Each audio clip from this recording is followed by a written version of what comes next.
Шановні українці, українки, тільки зараз за кілька днів я провів вже майже 20 розмов з нашими партнерами. Всі вони як один кажуть, ми в захваті від того, як в умовах наявного тиску тримається Україна, як Україна бореться в пошуках миру для своїх людей, а насправді для всіх в Європі, щонайменше в Європі.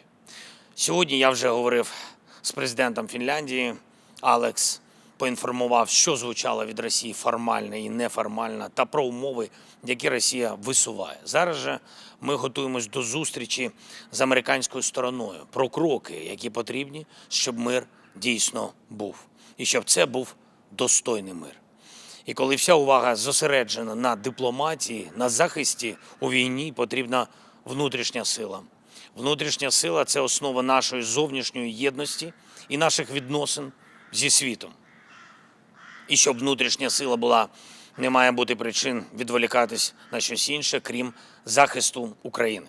Я хочу, щоб ні у кого не було жодних питань до України. Тому сьогодні наступні внутрішні рішення. Перше. Відбудеться перезавантаження Офісу Президента України. Керівник Офісу Андрій Єрмак написав заяву про відставку. Я вдячний Андрію за те, що українська позиція в переговорному треку завжди була ним представлена саме так, як і має бути. Завжди це була патріотична позиція. Але я хочу, щоб не було чуток і спекуляцій. Що стосується нового керівника Офісу, завтра я проведу консультації з тими, хто може очолити цю інституцію. Скоро будуть перемовини, будуть наші представники. Це буде начальник Генштабу, представники МЗС, секретар РНБО та наша розвідка. І коли у нас у всіх є такий зовнішній виклик – війна, ми маємо всередині бути міцними. Саме на захисті України будуть зосереджені 100% нашої сили. Кожен має зараз діяти саме так, в інтересах нашої держави і захищати нашу державу. Це незмінний принцип. Вже найближчим часом відбудуться зустрічі з американською стороною. Друге. Кабінет міністрів України.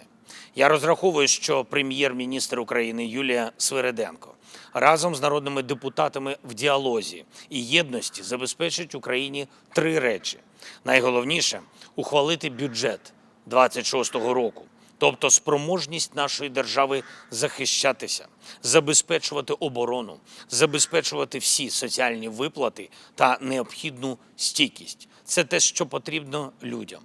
Я очікую також кандидатур на міністрів енергетики та юстиції. Чинних міністрів треба оцінити так, щоб зробити абсолютно чіткі висновки. Чи відповідають чинні посадовці викликам і цієї зими, і цієї війни. Третє, я говорив зі Службою безпеки України, щоб вони провели свій аналіз ситуації в правоохоронній системі та в регіонах. Незабаром будуть доповіді, будуть мої висновки, будуть рішення. Забагато негативу з регіонів. Ми домовились, що Служба безпеки надасть інформацію мені швидко. І, звісно, армія. Наші воїни – герої. Наші воїни знищують ворога, і саме це основа нашої здатності будувати дипломатію. Є проблеми, які давно варто вирішити. Главком, Генштаб, Павло Паліса вже цим займаються і наступного тижня готують відповідну ставку.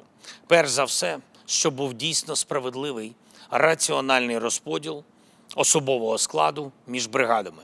Принципи, як це зробити, вже є, і в кожній бойовій бригаді про це кажуть. Рішення буде. Дякую всім, хто з Україною. Дякую кожному, хто і зараз, і завжди захищає Україну.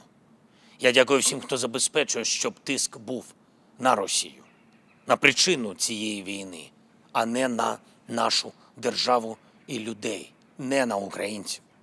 Українці мають виграти. Це найважливіше. Росія дуже хоче, щоб Україна робила помилки. З нашого боку помилок не буде. Наша робота триває. Наша боротьба триває. Не маємо права не дотиснути, не маємо права відступити чи розсваритись. Втратимо єдність, ризикуємо втратити все. Себе, Україну, своє майбутнє. Маємо зібратись, мусимо триматись. Іншого вибору у нас немає. Іншої України у нас не буде. Захищаємо Україну Слава Україні!